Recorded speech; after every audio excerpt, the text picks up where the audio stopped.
بسم اللہ الرحمن الرحیم۔ پیارے دوستو، اللہ تعالیٰ نے حضرت عیسیٰ علیہ السلام کو بغیر باپ کے کس طرح پیدا کیا اور حضرت عیسیٰ علیہ السلام کی ولادت کس طرح ہوئی، اور اللہ تعالیٰ نے حضرت عیسیٰ علیہ السلام کو بچپن میں ہی کیسے قوت گویائی عطا فرمائی تھی،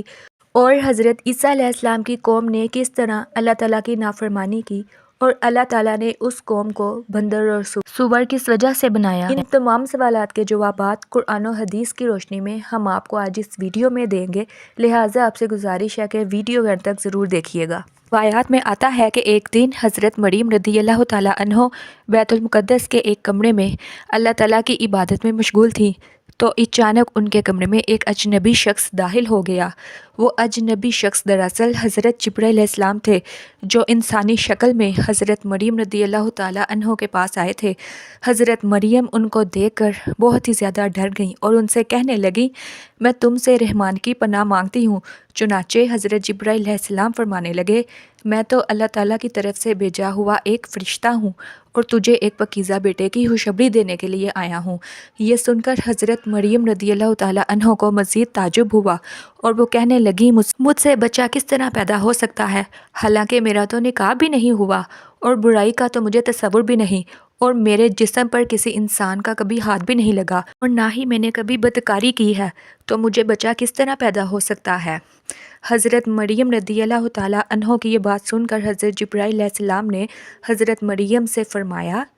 یہ بات سچ ہے کہ آپ کو کبھی کسی مرد نے نہیں چھوا، لیکن اللہ تبارک و تعالیٰ اس بات پر قادر ہے کہ وہ بغیر خاوند کے یا بغیر کسی اور وجہ سے بچہ دے سکتا ہے، اور وہ جو چاہے وہ کرتا ہے۔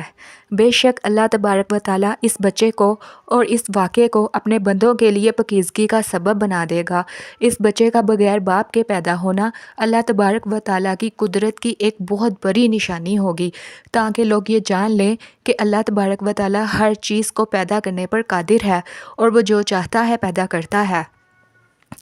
جس طرح کہ اللہ تبارک و تعالیٰ نے حضرت آدم علیہ السلام کو بغیر کسی عورت کے اور بغیر کسی مرد کے پیدا کیا، اور حضرت اماں حوا رضی اللہ تعالیٰ عنہ کو صرف مرد سے بغیر عورت کے پیدا کیا، اور باقی تمام انسانوں کو مرد اور عورت دونوں سے پیدا کیا، اور آگے اللہ تعالیٰ اس بچے کو بغیر کسی باپ کے صرف عورت سے پیدا کرے گا۔ یہ اللہ تبارک و تعالیٰ کی قدرت کی ایک جلوہ گری ہوگی۔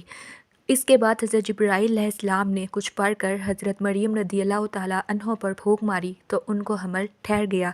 جیسے جیسے بچے کی پیدائش کا وقت قریب آتا گیا، ویسے ویسے حضرت مریم رضی اللہ تعالیٰ عنہ کی پریشانی میں اضافہ ہوتا گیا۔ وہ اس بات کو لے کر پریشان رہنے لگیں کہ میں کس طرح اپنی قوم کو سمجھاؤں گی اور میں کس طرح اپنی قوم کا سامنا کروں گی۔ لوگ تو مجھ پر زنا کا الزام لگائیں گے۔ لوگوں کے بے جا الزامات اور تہمت کی وجہ سے حضرت مریم رضی اللہ تعالیٰ عنہ بیت المقدس سے تقریباً 9 کلومیٹر دور جنگل کی طرف ایک پہاڑی کوہ سراقہ میں چلی گئیں۔ اسی جگہ کو بعد میں بیت اللحم کہا جانے لگا۔ وہاں پر آپ کو درد ذہ کی تکالیف محسوس ہونا شروع ہو گئیں، چنانچہ آپ ایک درخت کے نیچے ٹیک لگا کر بیٹھ گئیں۔ درد ذہ کی تکالیف کے باوجود بھی آپ کو یہ فکر لاحق تھا کہ میں اپنے عزیزوں اقارب کو کس طرح مطمئن کروں گی اور کس طرح ان کو سمجھاؤں گی۔ لوگ تو مجھے بدکار سمجھیں گے اور طرح طرح کی تہمتیں لگائیں گے۔ آپ اسی سوچ میں مشغول تھیں کہ اسی دوران حضرت عیسیٰ علیہ السلام کی ولادت ہو گئی تو حضرت جبرائیل علیہ السلام نے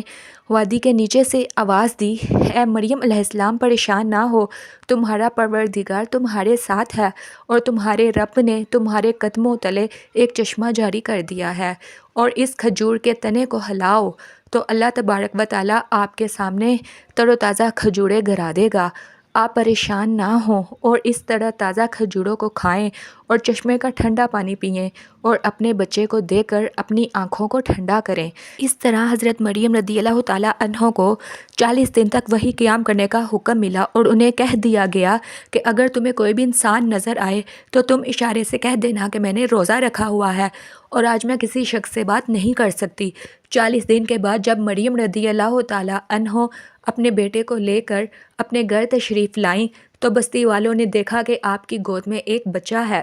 اس بچے کو دیکھتے ہی بستی والوں نے شور مچانا شروع کر دیا اور آپ پر طرح طرح کی تہمتیں لگانے لگے، اور حضرت مریم رضی اللہ تعالیٰ عنہ کو کہنے لگے کہ تو نے یوسف سے زنا کیا ہے، نہ تو تیرا باپ ایسا تھا اور نہ ہی تیری ماں ایسی تھی۔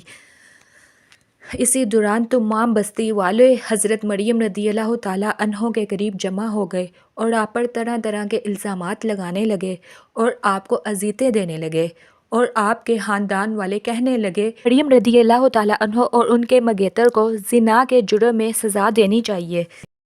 ان بستی والوں کی باتوں کو سن کر حضرت مریم رضی اللہ تعالیٰ عنہ نے بستی والوں سے کہا کہ میں نے کوئی زنا نہیں کیا اور نہ ہی میں نے کوئی بدکاری کی ہے۔ اس وقت بستی والوں نے حضرت مریم رضی اللہ تعالیٰ عنہ کی کوئی بات نہیں سنی اور کہا کہ تمہارے پاس کون سا ثبوت ہے اور کون تمہاری پاکیزگی کی گواہی دے گا۔ اس وقت حضرت مریم رضی اللہ تعالیٰ عنہ نے بچے کی طرف اشارہ کیا جو کہ اس وقت دودھ پی رہا تھا، تو اس وقت اللہ تبارک و تعالیٰ کے حکم سے وہ بچہ بول اٹھا کہ میں اللہ تبارک و تعالیٰ کا بندہ ہوں اور اللہ تبارک و تعالیٰ مجھے نبوت اور کتاب عطا فرمائے گا۔ اس کے بعد اس بچے نے فرمایا کہ اللہ تبارک و تعالیٰ نے مجھے نماز اور زکوٰۃ کا پابند بنایا ہے اور جب تک میں زندہ ہوں مجھے اپنی والدہ کا حق ادا کرنے والا بنایا ہے اور مجھ کو سرکش اور بدبخت نہیں بنایا ہے، اور اللہ تبارک و تعالیٰ کی سلامتی ہے مجھ پر جب میں پیدا ہوا اور جب میں مروں گا اور جب دوبارہ زندہ کر کے اٹھایا جاؤں گا۔ اس طرح اللہ تعالیٰ کا موعظہ دے کر اور اس نومولود بچے کی گفتگو سن کر کچھ لوگ یقین کرنے لگے کہ حضرت مریم رضی اللہ تعالیٰ عنہ پاک دامن ہے اور یہ بچہ اللہ تعالیٰ کا معجزہ ہے، لیکن زیادہ تر لوگ حضرت مریم رضی اللہ تعالیٰ عنہ پر تہمتیں لگانے لگے۔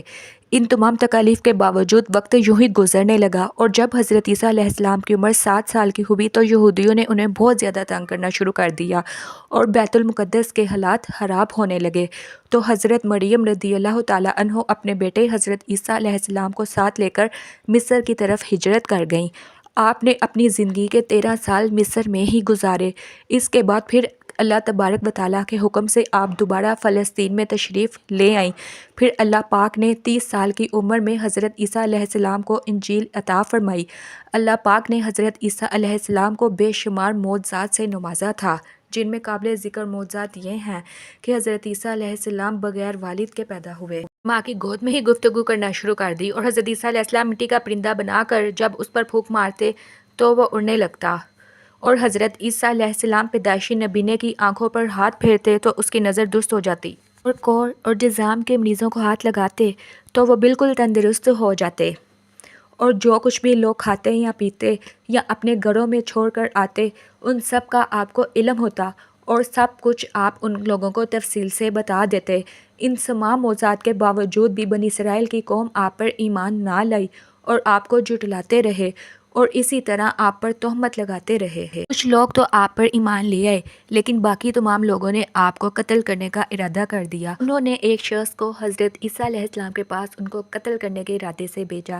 اسی وقت اللہ تعالیٰ نے فرشتے کو حکم دیا کہ حضرت عیسیٰ علیہ السلام کو اوپر آسمانوں کی طرف اٹھا لائیں۔ اچھا، فرشتوں نے ایسا ہی کیا، حضرت عیسیٰ علیہ السلام کو اوپر آسمانوں پر لے گئے۔ حدیث نبوی صلی اللہ علیہ وسلم ہے کہ قیامت سے پہلے حضرت عیسیٰ علیہ السلام زمین پر تشریف لائیں گے اور سنت نبوی کے مطابق زندگی بسر کریں گے، دجال کا خاتمہ کریں گے اور تقریباً 7 برس زندگی گزار کر اللہ کے دین کو پھیلائیں گے۔ ان کو مدینہ کی سرزمین گنبد خضرا میں دفن کیا جائے گا۔ امید ہے دوستو آپ کو آج کی ویڈیو اچھی لگی ہوگی۔ ویڈیو اچھی لگی ہو تو ویڈیو کو لائک کر دیں اور کمنٹ باکس میں اپنی قیمتی رائے کا اظہار ضرور کیجیے، اور اگر آپ ایسے ہی معلوماتی اور اسلامک ویڈیوز دیکھنا چاہتے ہیں تو میرے چینل اسلام کی دنیا کو سبسکرائب کیجیے۔ تو ملتے ہیں اگلی ویڈیو میں، تب تک کے لیے اللہ حافظ، دعاؤں میں یاد رکھیے گا۔ فی امان اللہ۔